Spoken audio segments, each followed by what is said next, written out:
Parabéns, Cleitinho. E deixando só claro aqui que quando, né, os professores têm um papel muito importante, a escola e tudo mais, mas depende exatamente de vocês buscarem estudar mais, criar um hábito aí de estudar 2 horas por dia, seja para a escola ou seja para aquela atividade que você entende como interessante, que possa te estar qualificando para ser algo mais, porque muita gente vira e fala assim, a Coreia mudou o rumo da sociedade na Coreia por causa da educação. Mas a educação lá na Coreia, a grande principal indicador que fez a diferença mesmo foi o investimento das próprias famílias com a educação. E no dia que eu li essa matéria, esse artigo falando sobre isso, na página do Estado de Minas, primeira página, estava lá falando, famílias mineiras gastam mais com moda, consumem moda, do que com educação. Então, se a gente não reverter isso, a forma da gente pensar primeiro, vai ficar complicado. Vai lá. Bem, parabenizar aqui, primeiramente, o João Vitor, pela redação, muito bem elaborada, merecedor, viu, João? E você que representa aí todos os alunos, os professores, e num tema muito importante, né? Agradecer ao Dr. Marcelo Barbosa também, e o João Vitor trouxe aqui um pouco do histórico do CDC, né? E é verdade que a gente já tivemos muitos avanços. O ano que vem serão 30 anos, né, doutor Marcelo? Serão 30 anos de CDC. Um pouquinho a menos do que a nossa Constituição Cidadã, né, de 88. Quase junto, né? Veio logo depois. E eu sempre lembro dessa passagem quando se fala de 30 anos de Constituição Cidadã, que no Brasil nós vivemos mais de 300 anos de regime escravocrata, de escravidão. Dos poucos mais de 500 anos, mais de 300 anos foram de escravidão no Brasil, né? Passamos por 2 ditaduras e apenas pouco mais de 30 anos de Constituição democrática, né? Então, historicamente, se você analisar, é muito recente. Estamos num processo de aprendizagem e o deputado Cleitinho Azevedo falou muito bem aqui, com toda a propriedade. A educação é o caminho. Eu acredito nisso sim, né? Na formação de cidadãos mais críticos, exigentes dos seus direitos, mais conscientes, né? E quando se fala na questão de educação para o consumo, é a mesma coisa, né? Se você pensar a história do país, tantos e tantos anos, né, de opressão, então o Estado tem sim, na minha opinião, deputado Bartô, uma dívida. O Estado brasileiro tem uma dívida gigantesca com a sociedade. Dívida social, né? Porque eu disse aqui, repito, 300 anos de regime escravocrata. E temos que corrigir sim e pagar essa dívida. Isso é inadmissível. Inadmissível, né? Essa é a crítica que eu tenho principal ao deputado Bartô quando se fala nessa filosofia liberal. Cada um por si, Estado mínimo e toda essa questão. Muita gente ficou ao longo de todo esse processo histórico, doutor Marcelo Barbosa, simplesmente excluído de tudo. Nossa juventude sem oportunidades, né? Você não pode atribuir tudo ao indivíduo, à pessoa que não se esforçou, que não foi capaz, ou qualquer coisa nesse sentido. Existe sim uma dívida histórica do Estado brasileiro. Não é só uma questão de atribuir de forma reducionista assim ao indivíduo. É culpa sua, o seu fracasso é culpa sua, você não estudou, você não se esforçou o suficiente, você não foi capaz, né? Nós estamos vivendo um processo histórico em que é preciso pressionar mais para que a gente, desses pouco mais de 30 anos de Constituição, tirar do papel tudo que está escrito ali, transformar o direito formal num direito real de fato. E nós, é uma briga constante aqui com relação ao Código de Defesa do Consumidor, o doutor Marcelo Barbosa sabe, né? Muitos grupos insistem em não cumprir a lei, está determinado, tem que cumprir, tem que respeitar o consumidor. Então é uma luta constante, mas pelo menos temos um regime democrático com todas as suas limitações, né? Para fazer essa cobrança, para protestar, para denunciar e para poder fazer valer o direito, né? E é o papel dessa comissão aqui, nesse sentido, contribuir também. Né? Só para vocês entenderem, já terminando, essa comissão é uma comissão temática, temos várias outras comissões na casa, né? Comissão de saúde, educação, enfim. Né? Essa é a comissão que cuida de todos os temas relacionados à defesa do consumidor e do contribuinte. Então, todos os projetos que os deputados protocolam na casa, de autoria dos deputados, ou um projeto de autoria do governador, ele tem que receber autorização da Assembleia, autorização legislativa. Primeiramente, esses projetos, antes de ir ao plenário, para apreciação de todos os deputados, votação, ele passa pelas comissões de mérito. E todos os projetos que têm uma relação direta com a temática do consumo, né, da defesa do consumidor, passa por essa comissão, para receber o parecer de mérito. Na CCJ, recebe o parecer com relação à constitucionalidade, à legalidade do projeto, né, e talvez passa por outras comissões também.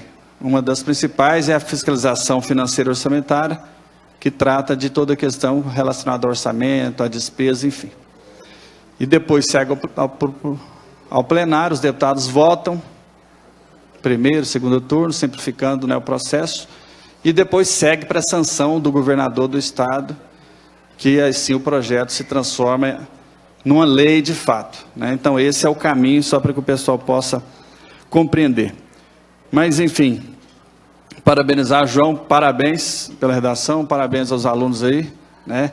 É fundamental realmente o esforço individual, ele faz diferença, sim, Bartô? Eu não tenho dúvida disso pela minha história, né? Não gosto de contar muito, né? Mas não é só isso, né? Senão seria muito fácil a vida, né? Não é só esforçar que todo mundo vai ter a mesma condição. Infelizmente, esse sistema que nós vivemos do capital, né, da lógica do capital, é cruel, não tem espaço para todo mundo. Então, a desigualdade, a injustiça, né, ele é inerente a esse sistema, viu, Bartô? Não existe esse mundo de fantasia aí, não é real, isso não é real. O que é real é que seja esse sistema, até outros que nós já experimentamos pelo mundo, existe muita opressão, sim. Tantos e tantos talentos individuais aí, pessoas que, né, que têm, né, tudo, em todos os setores, não só na arte, em qualquer área do conhecimento, mas não tem oportunidade, não tem porque, né, esse sistema, e quando eu falo do Estado tem uma dívida, e tem mesmo, ele gera isso, é inerente, não é só o esforço individual, isso não resolve, mas sem ele também você não chega, né? Eu creio que todos nós temos que nos esforçar ao máximo, sim, estudar, trabalhar, acreditar em nossos sonhos, mas ao mesmo tempo, quando se fala de Estado, né, de todo o nosso sistema político, existem sim direitos universais, e se são universais tem que ser para todos, tem que tirar do papel, lá o artigo 5º da Constituição, está escrito lá, todos têm direito à educação, à moradia, ao emprego. Isso não pode ser só uma questão utópica, tem que ser real. E nós já discutimos isso, Bartô. Nós pagamos nossos impostos e queremos que seja devolvido através, né, de políticas públicas. É simples assim, né? E quando se fala de educação, é a mesma coisa. O pessoal está no Instituto, Constituição Federal, eu estudei no Senai, fiz lá o curso de mecânica também, que é uma instituição federal. Aprendemos muito, e existe sim muita injustiça, né? Eu até hoje não engulo muito essa filosofia liberal não, viu, Bartô? Respeito, em alguns pontos até compreendo, mas eu acho que nós temos limitações em todas as áreas, seja no nosso sistema representativo de hoje, temos limitações, nós aqui não podemos ter a pretensão que representamos todo mundo, por isso que tem que ter um mecanismo de participação direta da população, né, para contribuir com a gente, né? Não podemos ter essa arrogância e prepotência de dizer que nós representamos todo o Estado com mais de 20 milhões de pessoas. É preciso combinar essa democracia representativa com participação direta da população, né? E precisamos encontrar mecanismo para vencer essas limitações. né, em todas as áreas. Eu penso dessa forma, né? Mas, enfim, parabéns, gente. Obrigado. Obrigado, doutor Marcelo.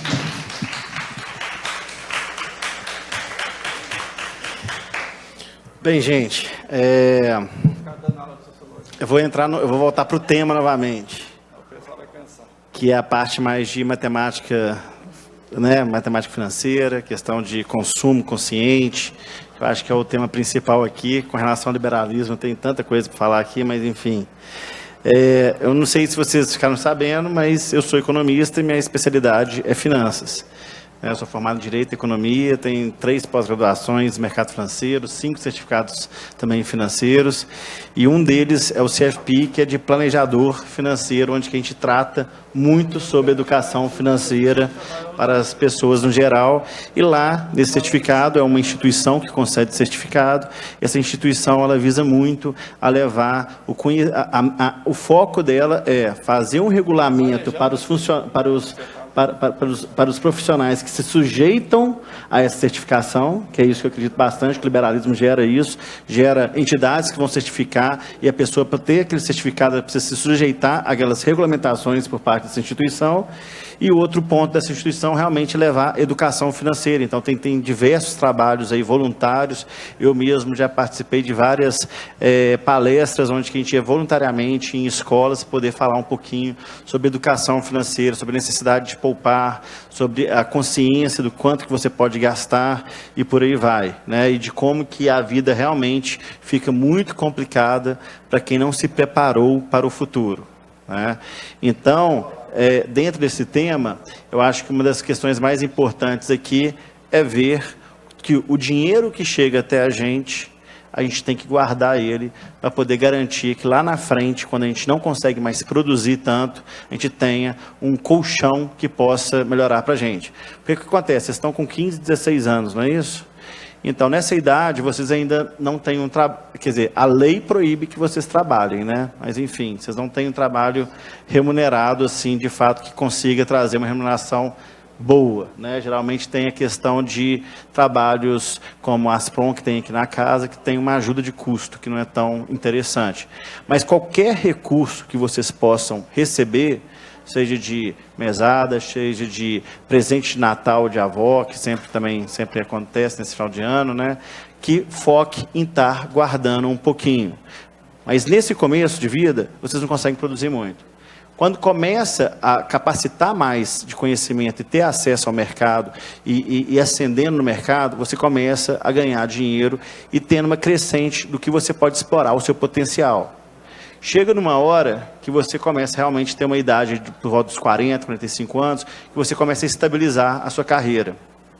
E depois começa a vir novas pessoas entrando no mercado, você ficando mais velho, não tendo mais experiência, mas tendo menos gás, e você começa a diminuir sua produtividade até o ponto onde você se aposenta e, de fato, acaba a sua remuneração assim, você deixa de trabalhar para poder receber, né?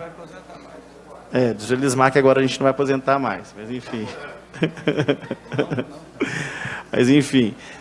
Então, a ideia é que é uma curva, onde você começa a receber mais, estagna um pouco e depois começa a baixar.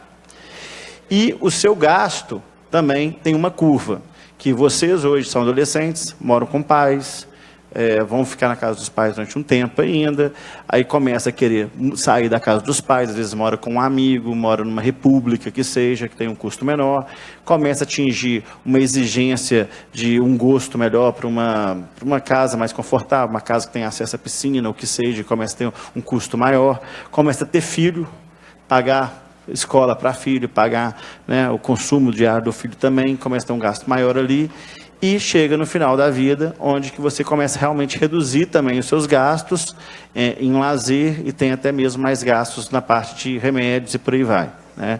Então, tem sua curva de gastos também. Quando você equaciona o que você recebe com o que você gasta, é o ideal. Só que a gente nunca sabe quanto que a gente realmente vai querer gastar lá na frente. Então, a educação financeira, a base principal dela é você estar realmente procurando poupar o máximo que você consegue poupar. e entender que aquela poupança que você faz, na verdade, é o que vai te dar condições para fazer alguns investimentos mais à frente e que possa poder e colocar esse dinheiro para trabalhar em prol de vocês, tá? Então, o número, assim, uma regra de ouro que a gente tem, assim, é guardar 30% de tudo que a gente recebe, tá?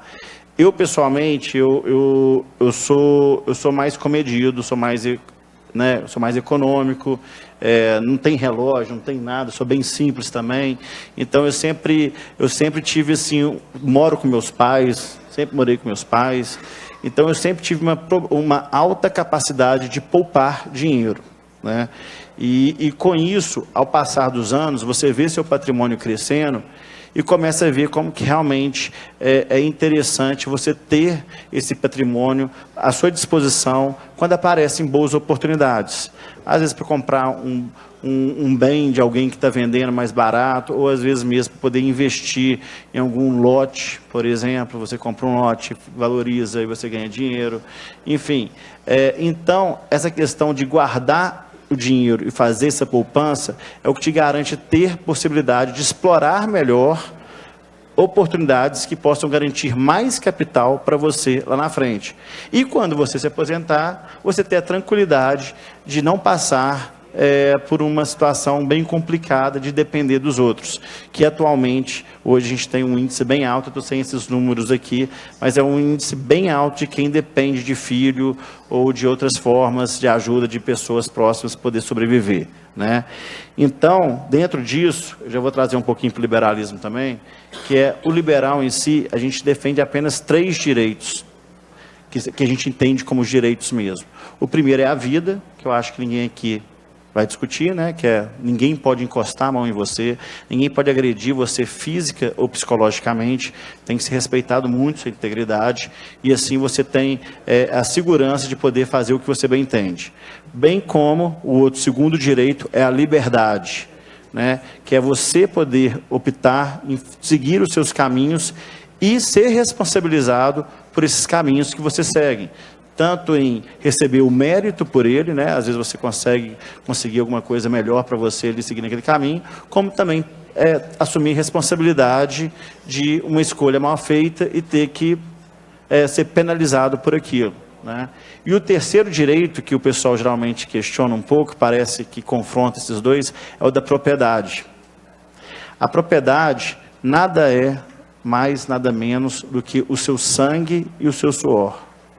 A propriedade, toda vez que você vê alguém trabalhando, você pode ver os técnicos aqui atrás da gente, qualquer pessoa com crachá aqui, ela não está aqui porque ela gosta de estar aqui, resolveu brincar de trabalhar, não. Ela está aqui porque tem uma responsabilidade a ser seguida, tem um horário a ser seguido, mas ela preferia estar num clube, estar com a família, estar aproveitando a vida dela de outras formas. Mas ela está colocando a liberdade dela para estar aqui. E ao mesmo tempo onde ela está trabalhando, ela está dando o sangue dela, de estar colocando a saúde dela em prol disso, passa-se anos e anos e anos, e a pessoa está ali trabalhando e gastando a sua saúde, literalmente, para poder o quê? Compor a propriedade. A propriedade, na verdade, o que é? A garantia de um futuro melhor. É você estar trabalhando em prol a construção de algo que possa ser melhor para você no futuro. E para vocês entenderem como que realmente a propriedade é uma extensão do direito à vida e da liberdade, quando alguém está brigando com outra pessoa e quer agredir outra pessoa, às vezes antes de encostar a mão na pessoa, dá um tapa num bem dela. Né? Vocês não dirigem ainda, mas uma pessoa, assim, às vezes numa briga de trânsito, vai lá e cospe no carro do outro, é a mesma coisa que o cara que tem o carro cuspido, ele sente como se estivesse cuspindo na cara dele. Né? Por quê? Porque ele ralou para ter aquilo. Aquilo ali é uma consequência do esforço dele, onde ele empenhou a vida e a liberdade dele.